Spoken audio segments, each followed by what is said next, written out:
Okay. It being noon, I call this meeting to order. I would ask that any member declare pecuniary interest for the agenda of this meeting or for a meeting at which a member was not in attendance. Seeing none, I would also ask that you turn off any recording devices, excluding the press, of course. And item 5.1, infrastructure development staff report. Mr. CAO, or? I'm going to pass it right along to our infrastructure development coordinator, Todd Olson, who will speak to a recommendation for as part of our paving strategy for 2017. Thank you. So I'm here today to discuss the 2017 paving strategy. The recommendation right off the start is to go ahead and pave Westerland, McKee, and Berry Drive. This is a continuation of our 2016 strategy. What we're focusing on is paving areas that have infrastructure in the ground and ensuring that we get roughly 25 years of life out of the asphalt surface before we actually need to change the pipes in the ground. And that's the main focus. I can get further in if you like, but there's been lots of collection of data and trying to understand what kind of life we have left in the pipes, and they've been all prioritized. And we've selected this area because, again, very little to none or no infrastructure breaks in that area. So we're fairly confident that if we pave this area and rehabilitate surface or the ditches and the culverts and test all the valves and a few minor repairs, that we're going to see the life of this asphalt before we got to get into piping.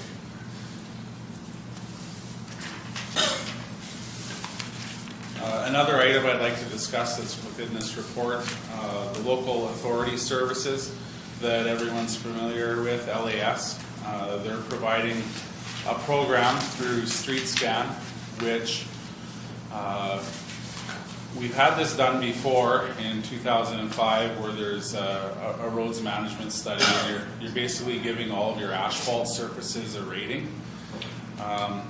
This new technology that has come out is basically a van that travels around, and they use radar and audible noise, and they measure the tire pressure. They can actually scan all of the asphalt roadways within the community and find out the depth of the asphalt, all the imperfections in the road, pick up any metal items, which are valves and manhole lids, and this is all interchangeable with our GIS system. We can give all of our roads a rating that between 1 and 100. So with a rating for our road system and understanding our underground infrastructure, we can merge those together and make the best decision possible on quantitative data and further advance our paving strategies in the future. So if we can realize savings through equipment prices and asphalt, which will be going out for tender yet, and the money is there to do it, this was mentioned as an additional item in the back end of the report to go ahead with that to further improve our management of our assets. Can I just add to that too? Yeah. And Mr. Olson will reach out to neighboring communities regarding this program, because this, through LAS, this van, highly technical van, will make its way up from Toronto. But if we can get other communities on board with the service as well, the price will go down quite a bit. So, yeah, and they discussed that they've been reaching out to other communities, and we're going to work with them. The more communities they have, the lower the price gets, of course. Now, in our options, like I said, there was the first option was Westerland, McKee, and Barrie, and that fits in within our budget. So that is removing the asphalt. We'll clean out and inspect all the culverts, exercise all the valves, clean the sewer out. Go through all that within this price as well. If there's any culverts or valves that need to be repaired, we'll work that in and have that done beforehand. So within the budget of $250,000, that's one project. Option B was Howie Street. It's a high traffic area, so this would involve replacement of, included in this is the sidewalks and the curb and gutter, and 2 lifts of asphalt, and there is some storm drainage to be repaired in that area. So it seems like a small area, and it is, because with the price of asphalt and doing 2 lifts, it doubles that component of the project in terms of cost. And the last area was Patricia Square.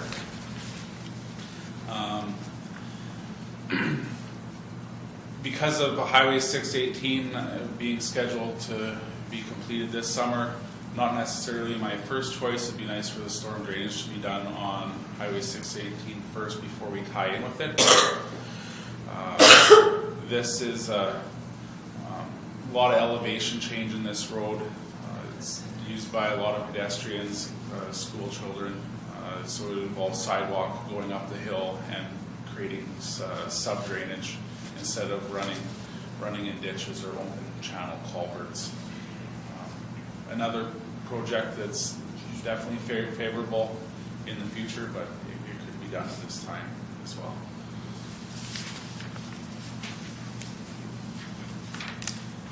Any questions or comments? Councilor Mayor. I have a couple. With regard to, I took a little tour last night of Red Lake on your mapping brochure that I got here, and I took a look at McKee Street, which is very small little street. It looks like an awful lot of work has to be done on that, and then it links on to Westerland and out. But then, okay, those two to me is not a street, so those two definitely needs upgrading, fixing, and improvements. I went over to Barrie Drive too, and I took a look at it. It got a little bit better, and I was just kind of curious as to why that one versus. But I guess you clustered, right? You said this morning you clustered them together instead of, because I took a look at Patricia Drive, which was closer and is involved with 618, whereas Barrie to me wasn't near 618. But there must be a reason for that. And as I said, this is bound to improve by Kim Holmes. But I should have read it, I should have looked at the maps before I left. But anyway, I don't have any problems with that being done on that way. My main overall question is, this is Red Lake, and it would be very false to sit here this morning without asking about what happened to all the rest of us. Do you have mapping and stuff for Bombertown, Koshner, and the other, besides Red Lake? I mean, this is Red Lakes, and this is where you find, because of 618, I understand all the rest of it, this is a high priority. But does every other town in our municipality also have sort of similar plans and hopes for paving in the future? Or is it just these 3 clusters in Red Lake? Because when I drove around Red Lake, I drove on other streets besides these 3 clusters, and there's other poor ones over there too. As far as Koshner is concerned, we're anticipating that there'll be asphalt companies working on the airport runway next year. So there'll be an opportunity to address some streets in Piggyback Koshner. something then maybe? Bombertown, and Todd can speak further to this, but a lot of the streets they've got aging infrastructure under the ground that needs to be replaced. So we don't want to address putting in pavement when we have water and sewer concerns below. Concerns in the sense that they need replacement in the near future. The other consideration would be Mine Road, but we're working on a strategy and potential partnership to address that road sometime in the near future. So, and my other question is, you were mentioning piping on this. So in Red Lake, these 3 streets that you're talking about in this cluster is different than what we look at in Bombertown, because our thing about here is you always have to have your water, your sewer, culverts and stuff, you know, not necessarily sidewalks, because there's lots of places in Bombertown don't have sidewalks, but then you're paving over top of that. So this one, what about their piping? You're talking like culverts, you're talking, like there's no sidewalks in this section either that you're talking about. It's basically, can you explain a little more about the difference in the piping with Red Lake and Hearsay? Okay, so all of these roads, and you're talking Cochenour and Bombertown, they all have piping in the ground. And Right. as I'd mentioned in the beginning, we're focused on rehabilitating areas where we feel we'll get 25 years of life out of the asphalt before we go to change piping. So not similar to the Red Lake area, in Bombertown here, we have a prioritization on our water main and sewage main replacement. So in Bombertown, you have Lassie Road and Forest Street, Brewis. Those are our high priorities. And then after that, we move over to Cochenour. All of your laneways have infrastructure through the laneways, and that's next in our prioritization for piping. So these are the areas we're advancing with in getting our water mains and sewer mains replaced.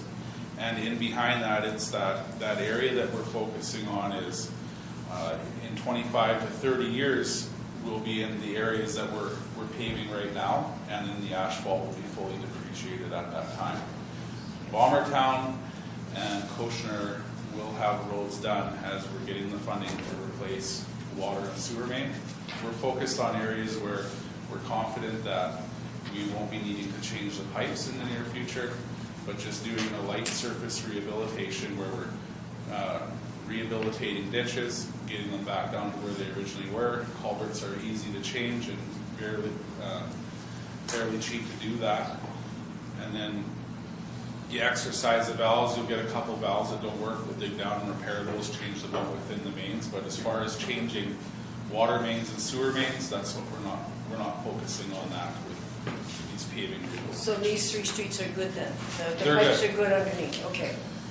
That's not to say they are older pipes. We can be compacting the asphalt or prepping the grade, and if there was a rock against the main and the vibration occurs, we could have a water break while we're doing this. But overall, we shouldn't. You don't see a bunch of patching and stuff on these roads. They're just deteriorated, and we're gonna get the life out of the piping Okay. and the asphalt. Thank you. Any further questions? Councilor Moore? I have a few. Howie Street, option B, infrastructurally under the ground, sound as far as we know, so it's just going to be a pavement sidewalk strategy. Yes, that'd be another area where, as far as the prioritization of piping, we're a ways out from ever having to change that. So there is 1 or 2 main storm drainage pipes that would get inspected, possibly need to be changed. But that's higher, that's above your water and sewer. Right. That would be looked at, and then it's, basically curbs, gutters, sidewalk, asphalt.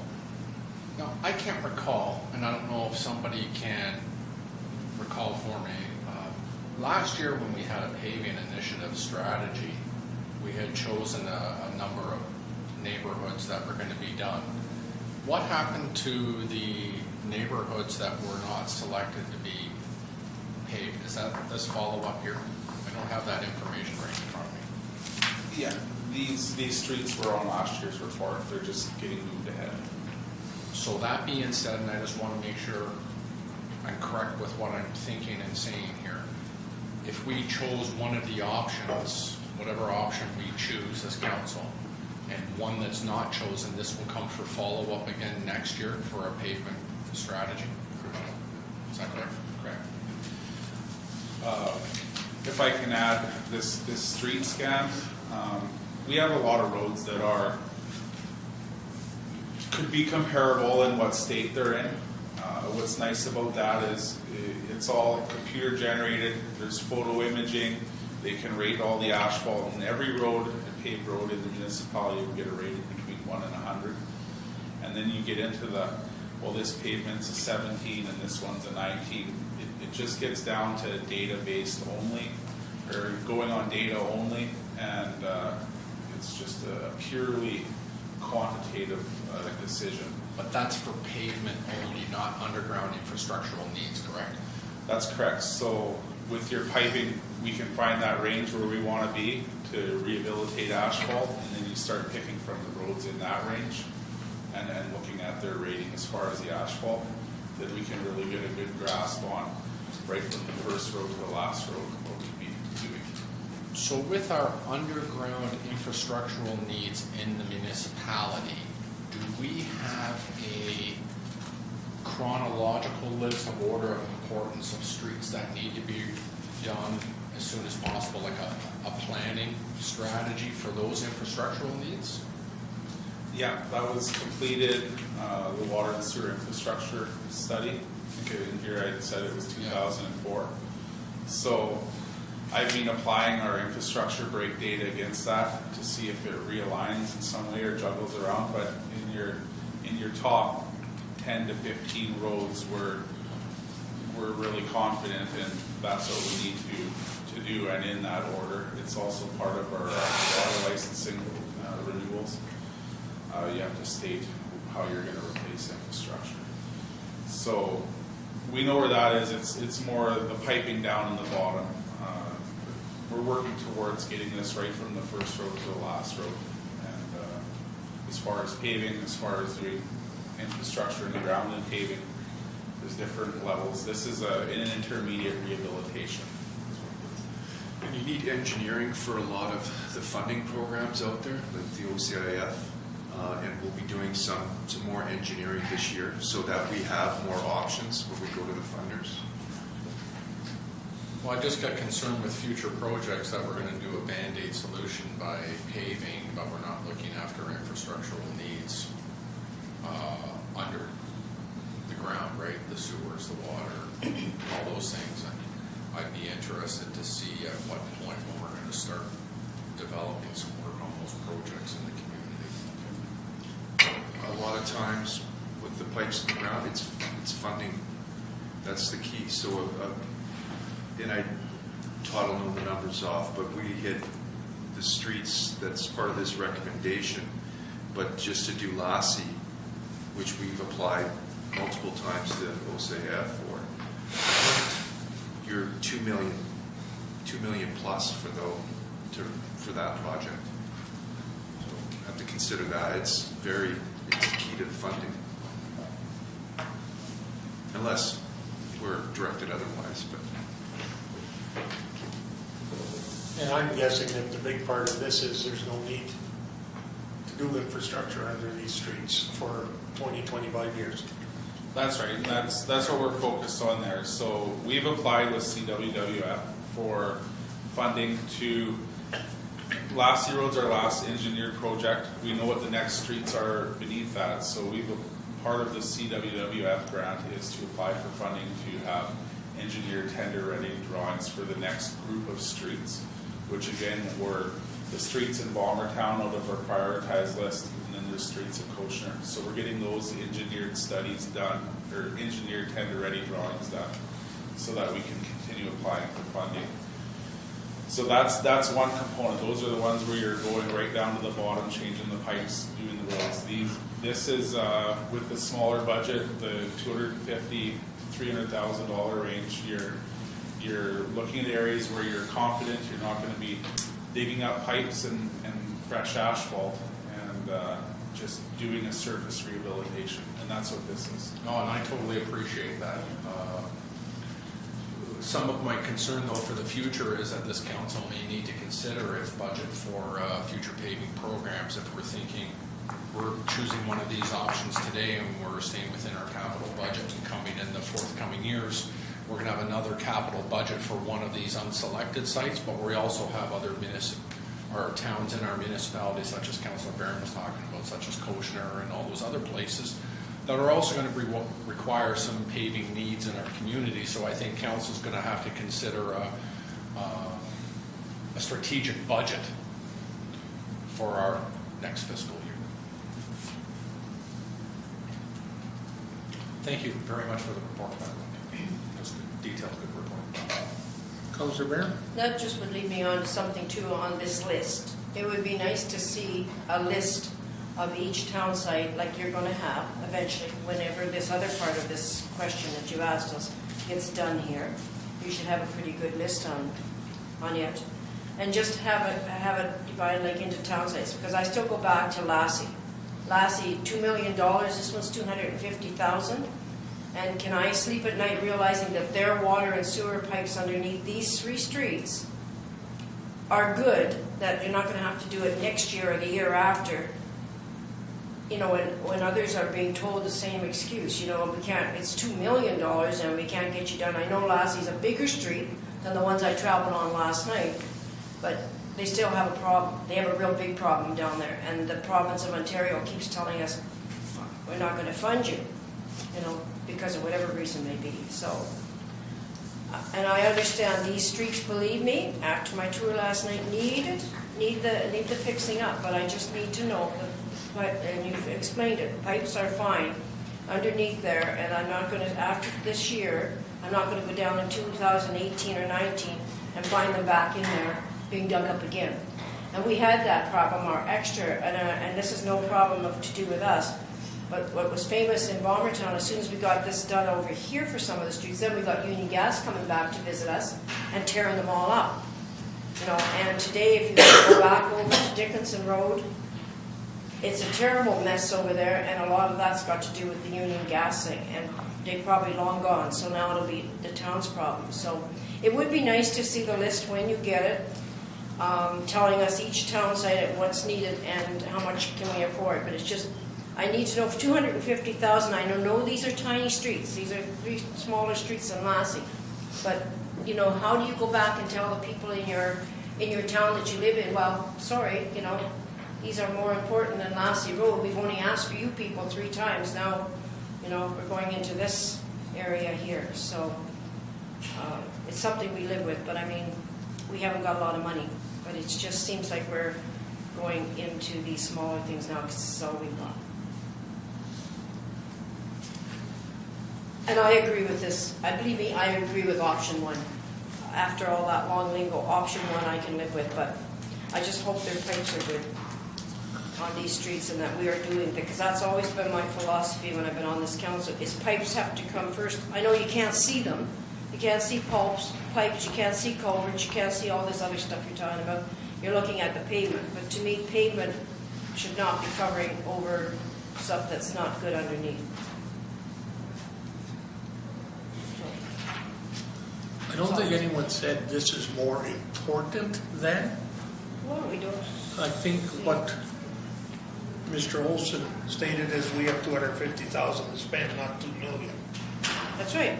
And these are his If priorities. you want to look at it as a purely cosmetic thing, 5th Street's been done, Dickinson Road's been done, and a good part of Lassie's been done in Longtown. So you started off earlier by saying, what about the other communities? Well, what about Redwood? Maybe they should get some too. Mill Road was done. The very oddly named New Town site was done. And now another street's being done. Westerland is actually a good choice, Westerland and McKee, and I assume you're going almost right to the end on McKee from this drawing, or on Westerland rather, Todd. Western. There's ditching work to do there. We knew that from a tour we took, 2 years ago, I believe. And most of the ditches there are not ditches anymore. They're flat pieces of land. Some of the culverts, I'm pretty sure they are compacted, at the very least plugged. For $250,000, I think we're getting a good bang out there.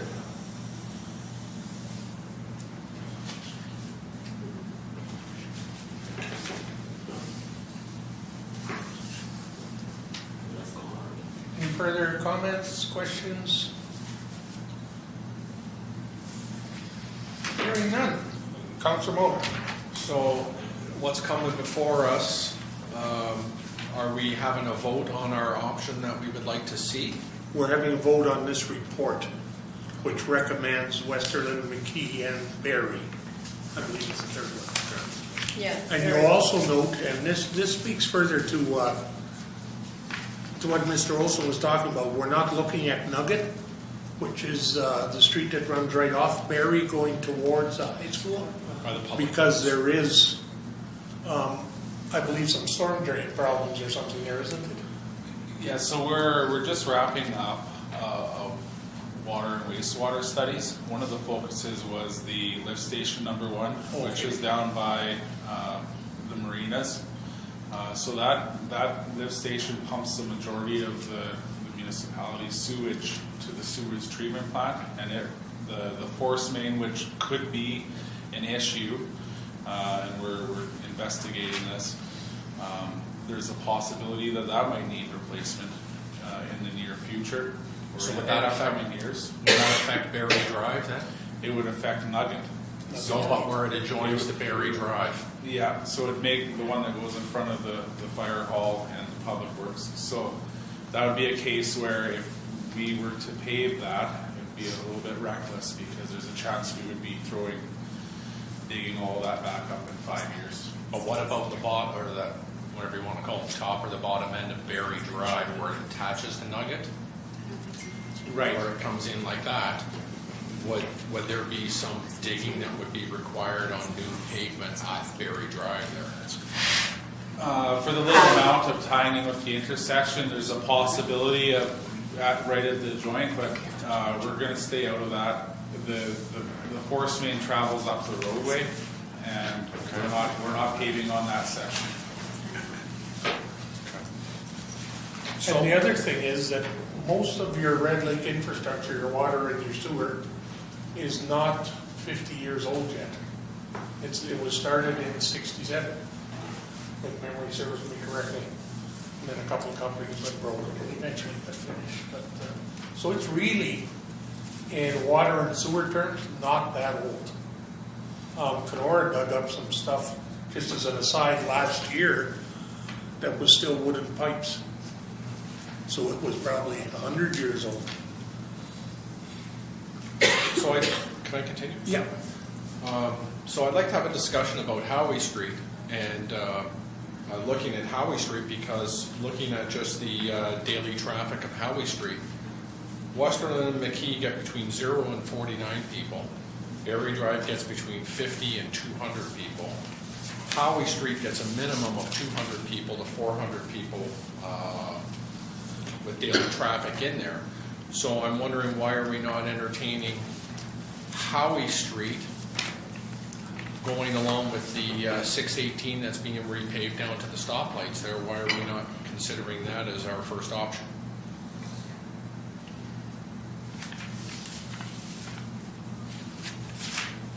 You can.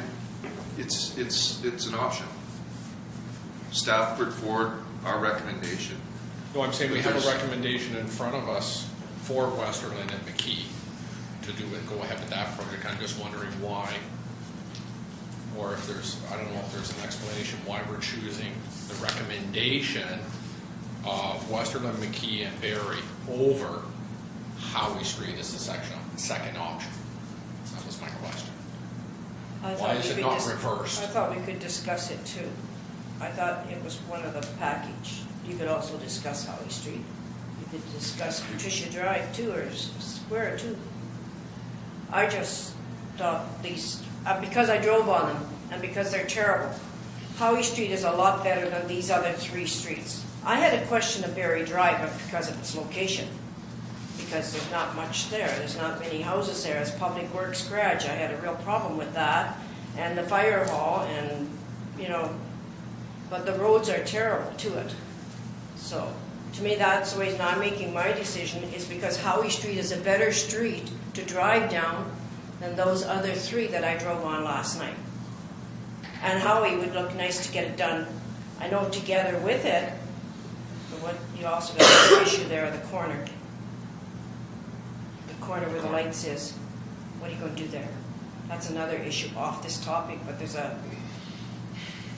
it would be nice to pull it right through, but to me, I still think if you're looking at the worst street, out of what we got here on, before us now, I still think these other three are atrocious and that they should be upgraded, as long as our pipes are okay, and I'm assured that is, at this hour. I think Howie could wait till next year and do it. It's an easier street to go down as far as I'm concerned. And I also question with Howie Street, how far up are we going to go from the turnaround? That was my next question on Howie, if you're getting onto Howie. But I was going by worse streets that I found last night. And I found the other three were worse than Howie Street. The other part of Howie is too, if I think about it in my mind anyway, now we're tying up our own staff, picking out all their bricks like we did across the road here, and stacking those and getting rid of them. Then we need a concrete contractor, curbing contractor, and a paving contractor. And they all have to come together at the same time. And pushing it might be something you want to plan almost a year ahead of time if I'm thinking of planning, so that we know we've got the right people here at the right time, instead of doing it as a piecemeal type thing. When you get into Western and McKee and Barrie, it's basically just paving and a bit of ditching, which I'm assuming we'll do the ditching ahead of time, same as we did in the Newtown site, and have people doing that. Go ahead, Councilor. It was my assumption, and I don't want to assume, so I'm sorry if I'm assuming. The 250 that is slated for the Howie Street project would include the sidewalks. Yeah. There would be no extra cost to that, is correct? Yeah, that's right. So you're suggesting we need some more planning? Well, I think we could probably get a paved this time of year. I'm just thinking we gotta have them all here at the same time, the people to do the sidewalks and the curbing. Would that make sense? Or? Yeah, there's definitely more trades involved with the other two jobs. They're different in the sense that the first one satisfies residential, high-density residential. That's a downtown main corridor. The Patricia Square is a main feeder to more residential, so they're different in that sense. But there's definitely more concrete work and a lot more thought that has to go into option B and C. And with the current year of some transfer station upgrades, closing the waste disposal site and capping it, expanding into a new footprint once that's approved, 618 downtown, splash pad area. There is a lot of projects going on. Very straightforward on option A, fits into what we're doing. And B and C definitely creates a lot more work. Not to say that it can't be done, but it's with the workload that we have scheduled for this year, A is definitely an easier option to fit in with everything else that we're doing. They're all of similar value projects. So,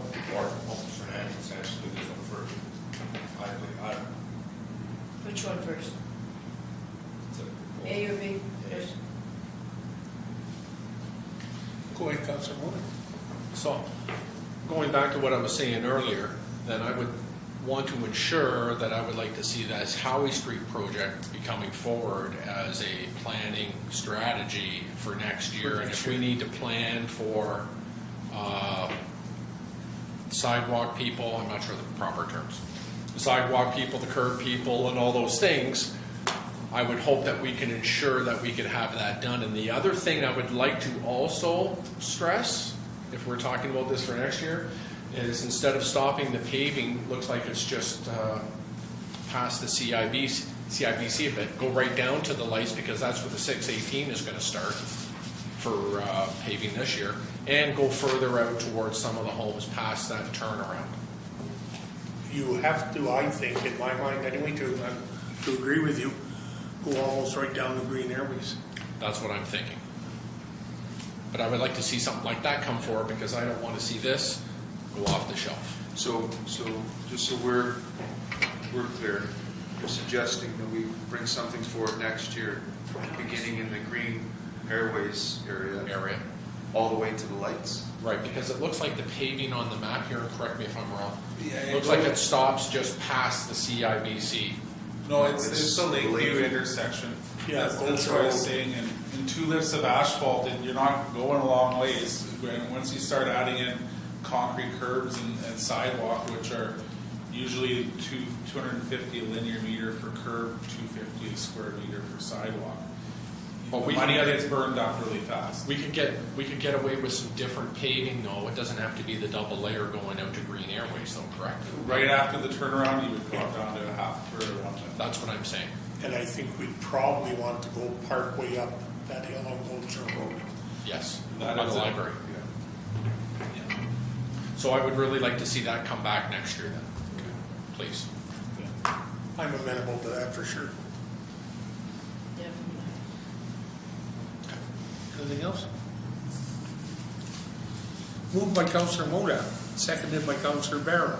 Oh, one other thing, before I go any further. Are we in agreement that this street scan should probably be done if we can do it within budget? And that's another budget? What's the price of this? Well, it depends how many other outfits sign on, but What are we looking you're looking at what, about $20,000? Yeah, I think it's about 20,000 somewhere.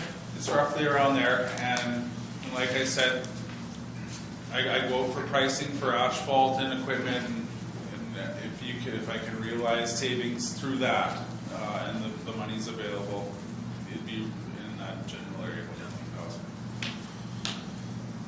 So that's what we're asking, only if there's, Money. There's none right now in the capital, like the capital budget, that 250,000, that's there, right? That's in the budget. correct, For these streets. This scanner is something new that's not in the budget, right? correct. We're not asking for new money, we're just saying if there's an opportunity within our existing That he can do 2017 it. budget, then we do it. Okay, yeah, if he can figure out how he can get good quality, cheaper asphalt, don't skip on the asphalt. I mean, I don't want to see potholes in that, say, I mean, I've got enough potholes to contend with Howie Street. I saw enough of them earlier this year, so. It's just, if you can talk nice to someone and get a good deal, go for it. Okay. Moved by Councillor Moda, seconded by Councillor Barron, resolved that the Committee of the Whole hereby recommends to Council the acceptance of the Infrastructure Development Coordinator Staff Report number OPS 2017-002 from the Operations Department regarding the 2017 paving strategy. All in favor? Carried. Thanks, Todd. Thanks, Todd.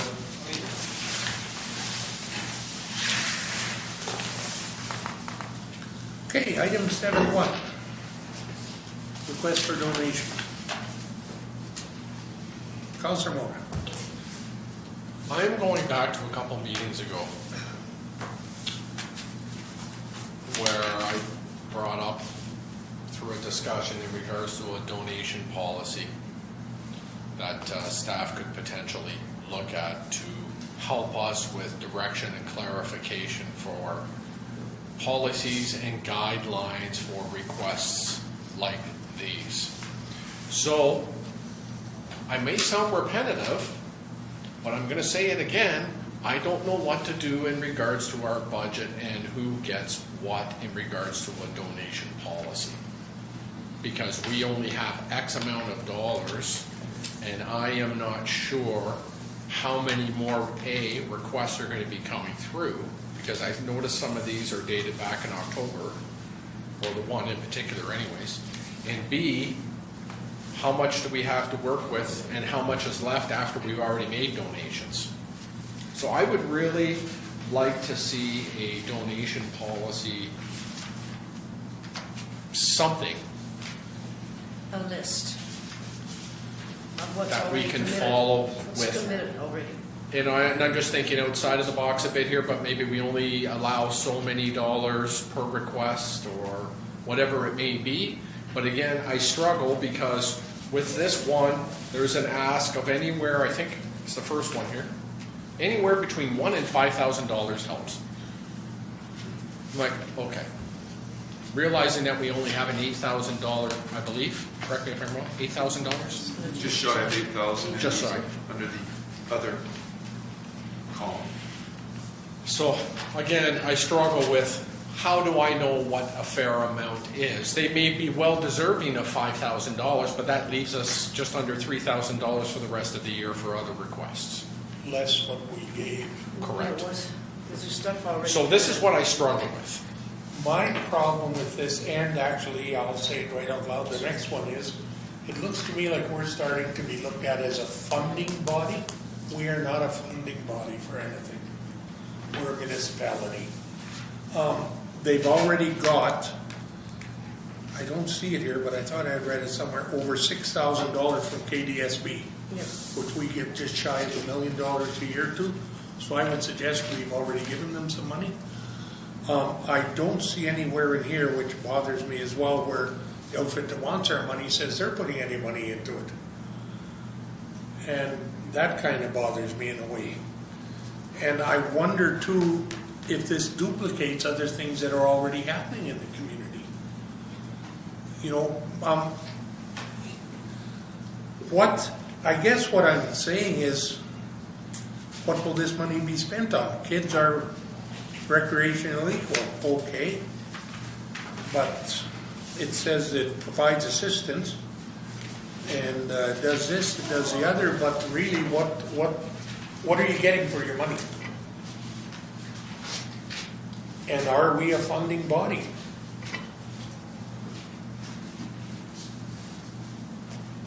Go ahead, Councilor Mayor. This number one, if we're talking about number one, Friendship Center donation requests, CARE. If you want to know what they're for, I thought their letter had said they pay for memberships for kids from poor families, for hockey, for figure skating, for dance, for all these kinds of groups. They're not all Aboriginal people, even though the Friendship Center does it. It's children that they look after. They're basic figure skating. Their parents come and they request a donation because Susie wants to go someplace, but we don't have the money. Research is done by the worker of this group to find out, if that is true statement, because anybody can tell you that. So then you find out the income from people that know, like Ontario Works or whoever. And these are very poor families, and they're trying to give a child. I put a face of a child on each one of their requests when I used to work there. And it does go to a real person. It doesn't go to the same family. It goes to nobody in the Friendship Center when I was working there. It was all other people's children that you had to put an application in, their mom or dad, so they had to lower their pride and come to a worker in our center and request it for whatever. So I know that one is definitely real people. I also know that they do get money after I left there from KDSB, because beforehand they used to be getting it from the Federation of Indian Affairs in Toronto, and they've cut funding drastically. So they went out to KDSB, put a request in there, and they do give them a donation every year. That's all I can say about it. But it used to be real children. It used to be really kids. It's a Well, kids I'm sure program. it's real children. Councilor Mona? I am not questioning any type of integrity of the programs. I'm sure these programs are all wonderful in our community. I struggle with the monetary request for money when I am sitting here and I'm being asked to donate between $1,000 and $5,000, and how am I to derive at a monetary amount? It's almost impossible for me to say, well, they deserve $200, they deserve $3,000, and we only have a budget of less than $8,000. So that's why I'm asking that if we can develop a donation policy request that will assist council in making decisions in regards to monetary donations. So part of our policy would be them asking for a specific amount, not a range. And maybe and I really don't know yet, I'm just throwing numbers, maybe we don't donate any more than $400 per request. or $300 or $500, whatever the number is. But we've got people coming through, 2 requests coming through here where we could give away $10,000. And that's going over our budget, and if we decide to do that to these 2 places, we can take no more requests for the rest of the year. So therefore, we're ignoring the rest of community requests. So I'm just wondering if there's something we can establish in regards to a monetary amount Go ahead, for Councillor. consideration. We'll have a draft donation policy, or at least guidelines for next council meeting. Okay. Unless you want us to develop something sooner, then we can have a special meeting and go over it. That's an option.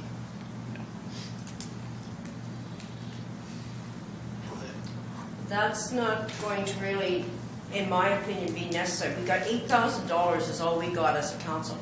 We need to know right now, as I sit here, what is committed out of that 8,000. Is 5 already gone to people that have already asked? Like, we don't know. I think we need to know Brian, do you know? as what's, It's minimal at this point because the You just powwow, those other events, they're aside from that. oh, they're aside from that, $7,800, okay. yes. Well, to me, we need to know when stuff gets out of it too. There's somehow it needs just a report. You got $8,000 to start off with. How many people have, organizations have tapped into it, and how much is still left when these things come to us? But this also with these 2 of these top 1 and 2. If KDSB is funding them, are they trying to double dip by asking us for roughly more of a donation? And I certainly know with number 2, I've seen paperwork somewhere going through here where KDSB is fully funding them for their operations. So if that's the case, why are we getting asked again for, say, $2,000 or $3,000 or $4,000? So, I think we need to know whether we're being double dipped or not, whether they're double dipping us. I thought I read also, and I could be totally wrong in this, and it might have been in the local paper last week, where they had also received this care, about $2,000 from some other organization. 2,200 sticks in my mind for some reason, but I could be wrong. Just after seeing this in our agenda we got last week, and then I read that in, I think it was in the paper, but I could be wrong. I was wondering, so what are we really looking at here? You heard they made a big purchase, sorry, Go ahead. you heard they made a big purchase. This is number 2. Oh, that's, I'm talking about That's care. number 1. Are you talking about here, sorry? Yeah.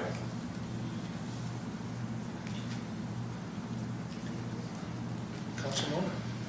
I'm just merely throwing out a point that, You need to. and I don't know how you want to answer this, but I don't know how Councillor Barron, Councillor Goodwin, or yourself come up with a number when they ask between $1,000 and $5,000. How do you come up with a specific number to say, okay, we can do X amount of dollars for this one and so much for this one? How do you derive at that number? Well, the other thing you have to think of too, I think, Councilor Motor, when it comes to that is, so say we do pick $5,000 for this one. I'm not saying we should, don't get me wrong. Right. What happens if in August something comes up and you say, darn, I wish we hadn't given $5,000 to this? So I think you're on the right track. I think we should have a dollar amount at some point. That, go ahead. Mr. Sorry, CAO. so last year they had 33 applicants, so it was roughly $200 per child. Yeah. So this year already they have 37 applicants. So is there an opportunity here based on that? Can we say, let's donate to 3 kids, $600, roughly, or 8 kids for $1,600? Could we look at it that way? Does that help clarify it? It does in one way, but in another way, if you're looking between last year and this year, they're getting $6,600 from KDSB this year. What did they get last year? I thought they stated that their funding is maxed. They're not getting any additional funding. No, what I mean is, did they only get 5,000 KDSB last year for those 35 kids? Which would Don't think change the that's- The math. last couple of years, 6,600 was provided, and in order to, so I'm assuming that the last couple of years, they got 6,600 from KDSB. It's been frozen probably frozen this year. Okay, I see what you're saying. We may ever supply, like these people request $5,000. Don't they usually say, well, this is our sources of funding and stuff, and we've got to raise this much, and this is all we have, and we surely appreciate what you do for us. But just saying, we're over here, throw the bucks at us, that kind of thing. It's sort of an open-ended request. It's very open-ended, and it's hard to grasp. And I think it's like you've got experience with the one organization, so have I. And when I see it, I look at it and think, we know how they think. That's why we're not there. Well, that's where I get concerned too, is they don't say, and maybe they do put money into it, I don't know. Yeah, we don't know. So if we happen to give them, they say they might need $10,000, I believe it says. So in the letter, these applications equate to approximately 10,000. So they're saying they've got 6,600 from the KDSB. Have they donated a couple of thousand, so we only need to put in X number of dollars, or are they looking for 3,400 to make up to that 10,000? Go ahead, Councilor Mayor. This is why it's so important, if people want money out of us, would they only come as a delegation to talk to us? Like that food company, that also has Friendship Center involvement, but two ladies came here and talked to us and we asked them questions. I think if you want a large amount or any kind of a donation from us, you could at least come. She sent a letter, which was great, but at least they could maybe be asked or invited to come in person, and we could get these questions that's been thrown on the table that they could answer, and they would answer them. That would solve that problem. That's not solving our problem, knowing how much money we got to spend. But they would definitely, if they were here in person, they would send the person that's in charge of this program to answer your questions. We know how much money we have to spend. Yeah, we have It's a matter $8,000 of for how everybody. much do we give for each request? We have $8,000. And we gotta watch her for setting precedents, because one person hears, there'll be another group come. Well, that's what I say, I'm It's a afraid we're going precedence. to be looked at as a funding body, which we aren't.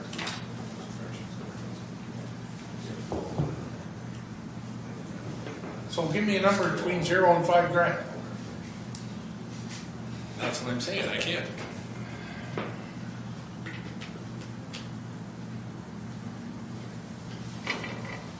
You can't break it down by, say, we'll contribute to so many kids. Well, we can start looking at that, if that's what we need to do, but is that gonna dictate the next request coming in here?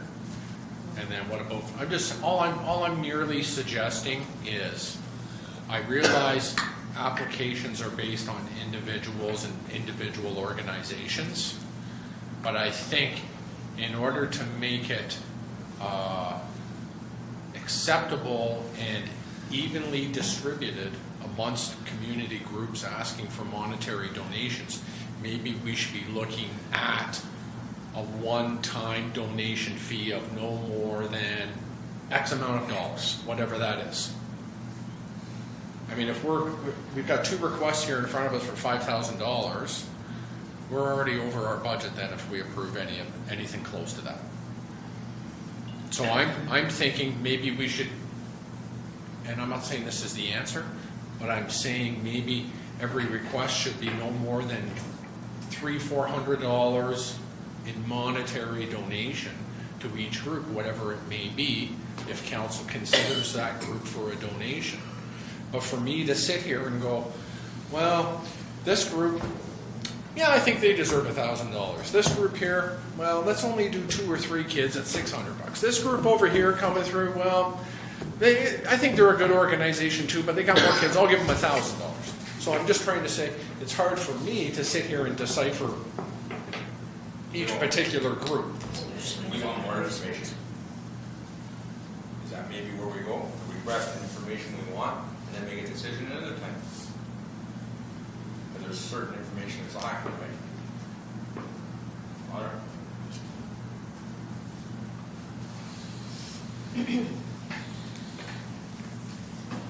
Or we spend all our budget right now, we don't have to worry about it the rest of the year.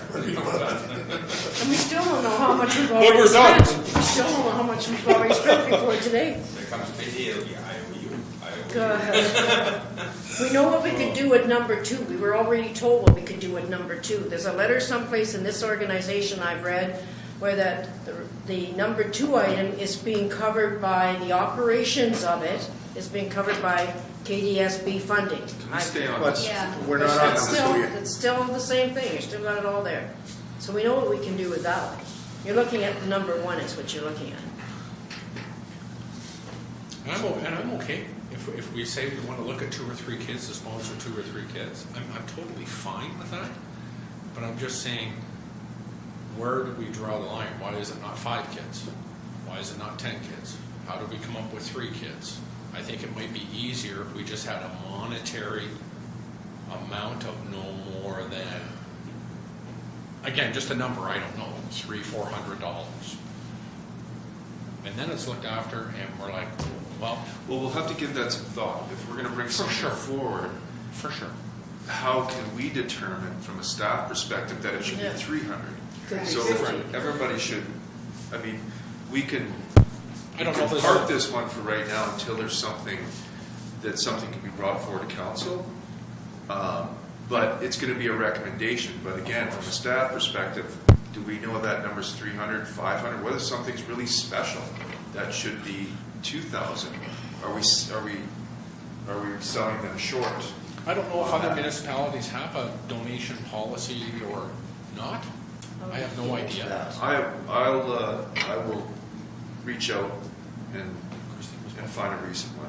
Well, we do have a donation policy that's based off of other policies. I think we looked at Sioux Lookouts, so we do have a donation policy. Generally, it's based on first come, first serve. There is 8 more months remaining in the year. But it doesn't go to that specific amount that you're Right, looking for. right. So we can establish that. But if all council can think of where that number should be, then we can include that part of our donation policy. And it doesn't have to be, I'm just saying as a discussion piece that maybe that would make life easier with the amount of donation requests that we get, having a smaller cap on them so we know, okay, well, we've agreed to a policy that we're giving no more than $500 per group request. We think this is a good one, okay, it's $500. I don't have to sit here and figure out between $1,000 and $5,000 because it's difficult for me to do that with every request that's coming through. Does anyone have any idea what parkour is? Yeah, we should ask the guy that works here. He knows. Parkour? Yeah, it's- Our human resource officer knows about parkour, doesn't he? Isn't that what he does it's in a lot high of school? You climb walls or agility, something? yeah, agility training. Oh. He's one of the instructors of it. Glad I had that conversation one day.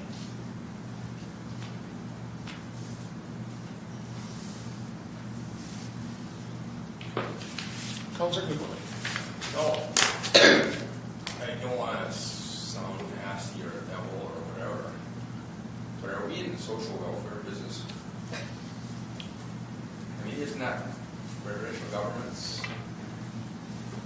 situation? Isn't that federal government through other programs? I mean, what are we doing, dabbling in? Is it just for easy marks? Please send us a check. I don't know.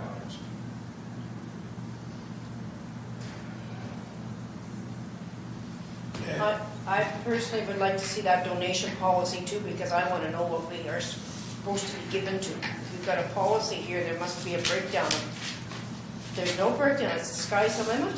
$8,000, we know that much, but we have no guidelines in that, there, well, then why don't we have a donation Anything over policy? 2,000, you have to provide a report. But we can come back with some Interesting. numbers, but and again, we don't know what that number should be.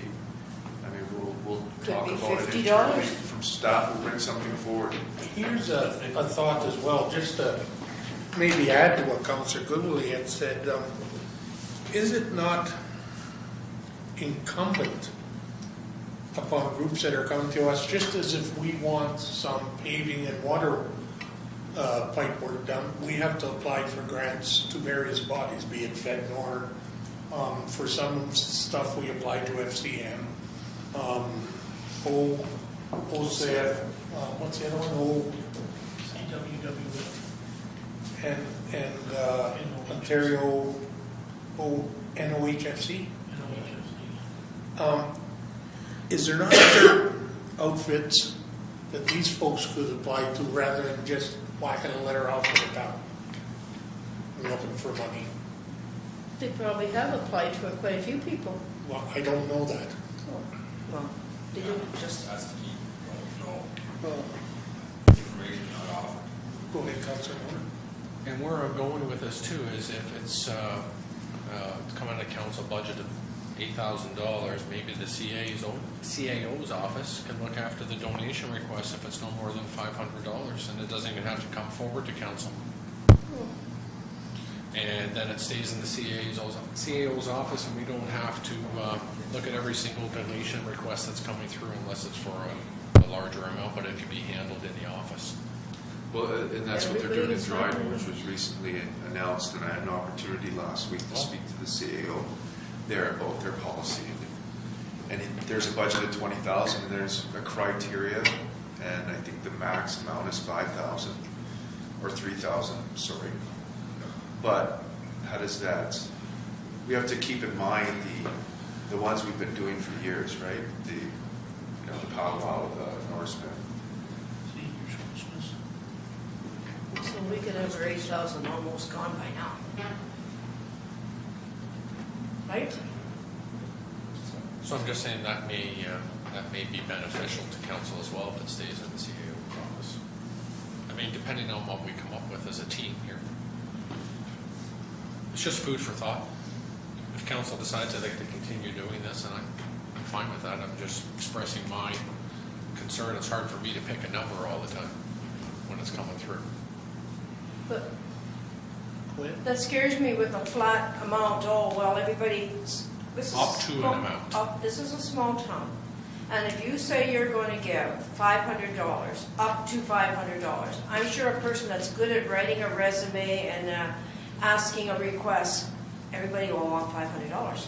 Because every organization, minor hockey, figure skating, everybody could come up and say, I want a $500 donation from you. It's criteria. Oh, you're going to judge whether I get it or not. Okay. See, that's No, where I thought that's- council would have some input on knowing who is going to get the money. Well, Councilor Barron, why don't you tell me, with this Care for Kids, they're asking for $1 to $5,000. How much do you want to give them? I would go on a per child basis, 1 or 2 children, at roughly $100 or $200. Okay, but they're asking for up to 5,000, so that's. Well, where to I'm- me, that was I didn't like that line in there. Yeah. I was surprised that line was in there when I read it. So we could say a couple $100, but then if we have a policy in place, I'm just wondering if that would make it easier for council to make a decision in regards to maximum monetary donations that we donate. I don't know. I'm just throwing it out. So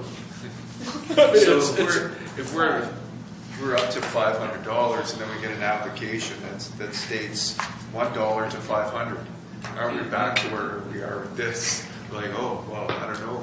Should Well, we give then 200 maybe or it's 250? It's incumbent upon us to tell people, we want $1 amount. Yeah.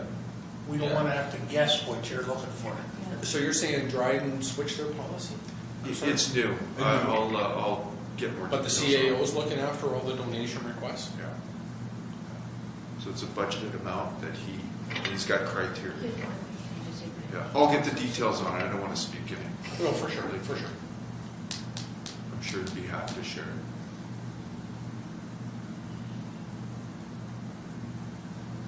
So do we want to put a dollar amount on this, or do we want to say no?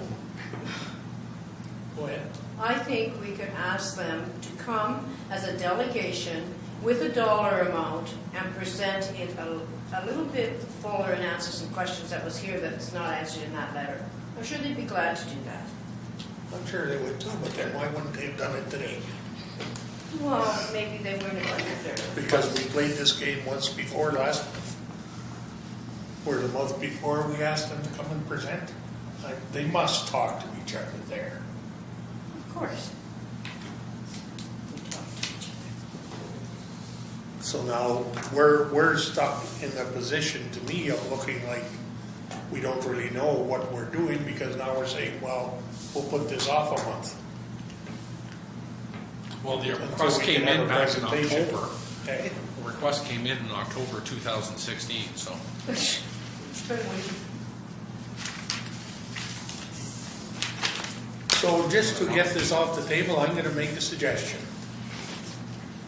Since we went with $500 for the bag of veggies, I'm gonna suggest we give this outfit $500.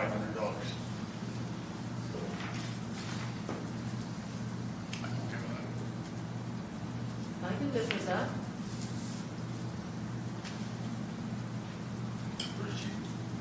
Pretty cheap. It's little kids. That's poor little kids. Yeah. $500 is cheap. All I want to do is say once more, we're not a social welfare Yeah. system, and we're not, but for $500, I don't want to discuss it. Because that's where I'm at. Just do something, forget about it, so we go on to the next thing. Job done. Hey? Okay? Put a motion on for the next council meeting.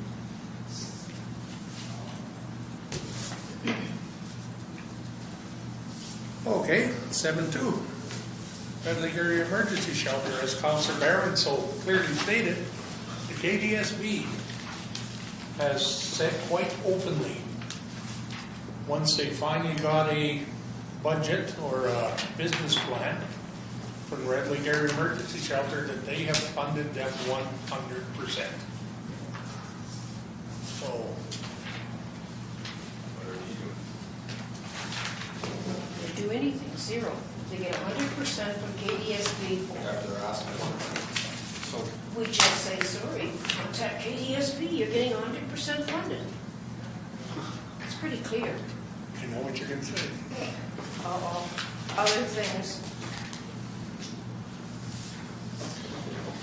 in this request, they're also asking for an in-kind donation. But it's not specific to dates and times or details as of yet.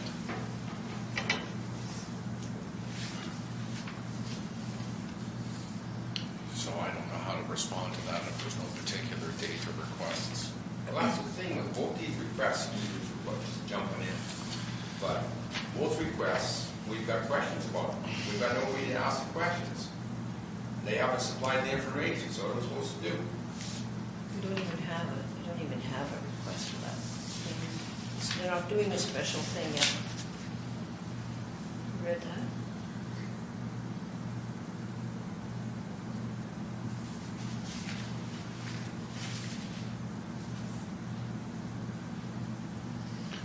It may be of value to respond to them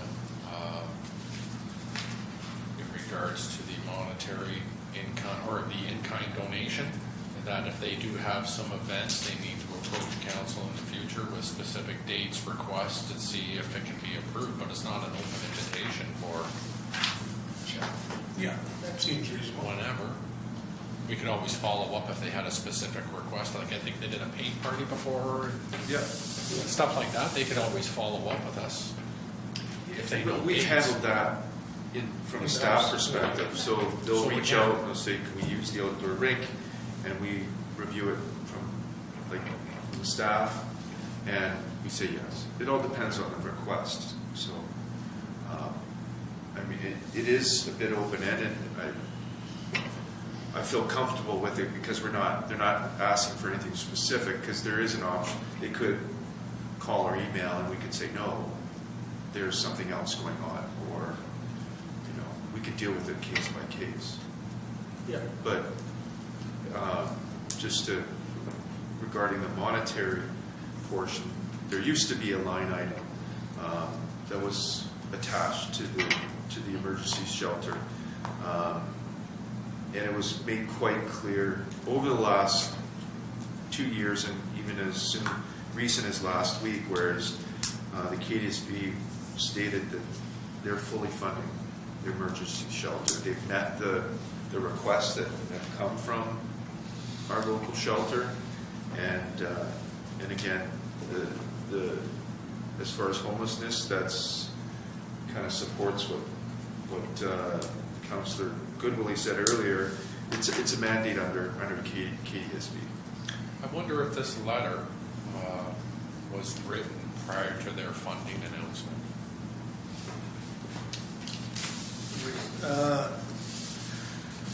It would be. We've got it close. received in February, but I'm just wondering if it was written prior to that.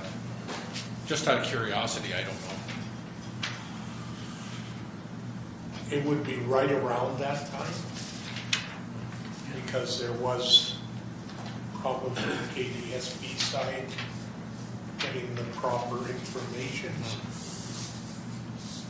i.e. a budget.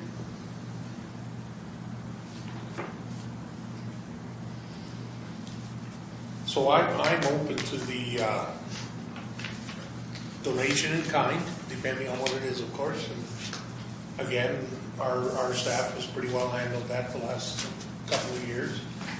But as far as a monetary donation, I'm going with no.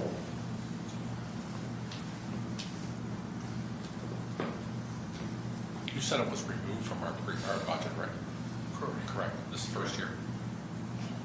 Second year? Second year. Well, it was removed once before, but prior to the last 2 years, at the direction KDSB. It used to be 10, was it not? It went to 5 or something? 20. Yeah,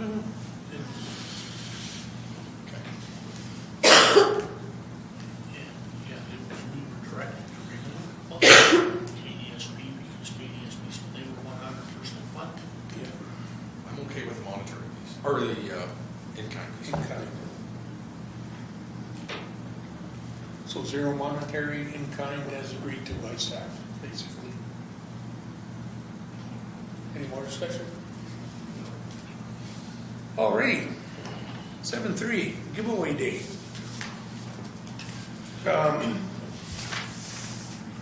Question. Go ahead.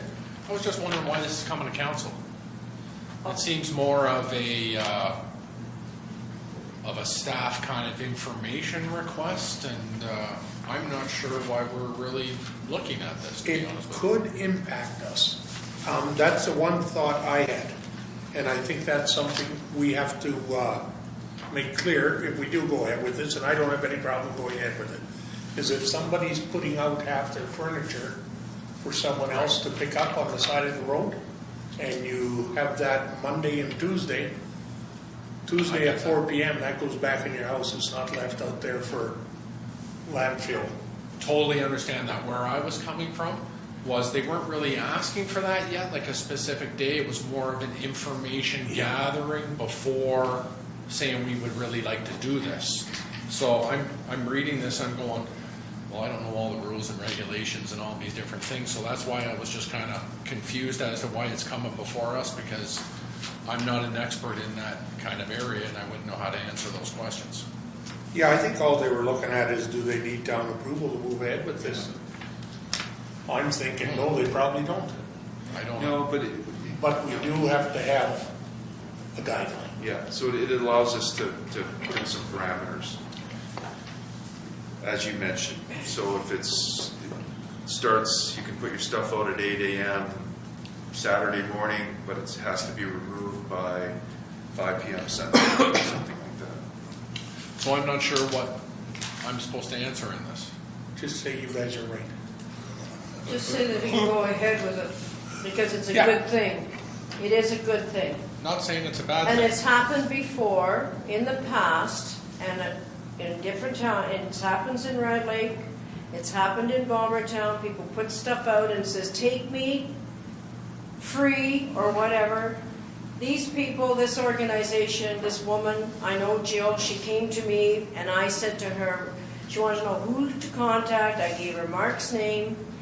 They're a logical group of women that have a great idea, and they got good stuff that they want to put out for other people to take away off their property. So I don't see anything wrong with it. I'm sure they're responsible enough people. They're not going to have it stuck out in front of their homes forever and ever. If it's a lot like a garage sale, is what it's going to be ran, except this is free stuff. We're not looking for money for it. I don't see anything wrong with it, but she came to me and asked me, what do I do with it and where do I go with it? Because she comes from Southern Ontario, and they do it in Southern Ontario, and they have rules and regulations. So that's all she wanted to know what they were before they would get into trouble. I said, I didn't think we had rules and regulations. We were fine. We were mature people. It's never been a problem in the past. But call Mark and he'll set us straight. All I'm saying, Councillor Barron, is I'm not saying it's a bad idea It's not at bad. all. I'm just unfamiliar with the rules and regulations, and I'm wondering why it's coming to me, that's all. That I don't think they need a bunch of rules and regulations. Personally, I don't. I think they're quite normal people that are going to clean up the stuff off their own house. I do think we need to put timelines in it, because I'm not taking away from these wonderful ladies, and trust that this stuff won't be sitting there for weeks, but we need to, I look at this as there's an opportunity for us. They can do it, but there's an opportunity for us to endorse it, but also put some rules in there. Because we don't want that free couch sitting out on a lawn for weeks. So if it's on there for that one weekend, then it's removed by a certain time. So if you're fine, we can establish that. We'll communicate with Jill. That's good. And we'll keep you informed on which date they're picking from. They were looking at the end of this month, weren't they, Mark? Yeah, they've got it May Or 27th, in June. 28th, or June 10th and 11th. They're going to let the people involved decide which weekend. It's on Facebook, or it will be shortly. Not there yet.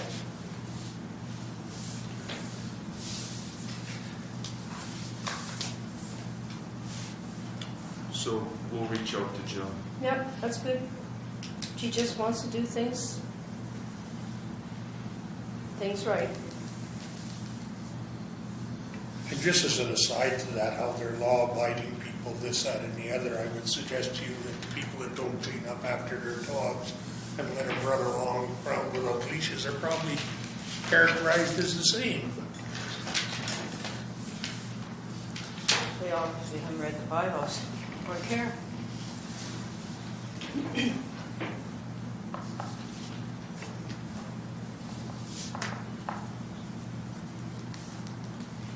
Alrighty. Moved by Councillor Goodwillie, seconded by Councillor Barron. Resolved that the Committee of the Whole hereby adjourns to meet again at the call of the Chair.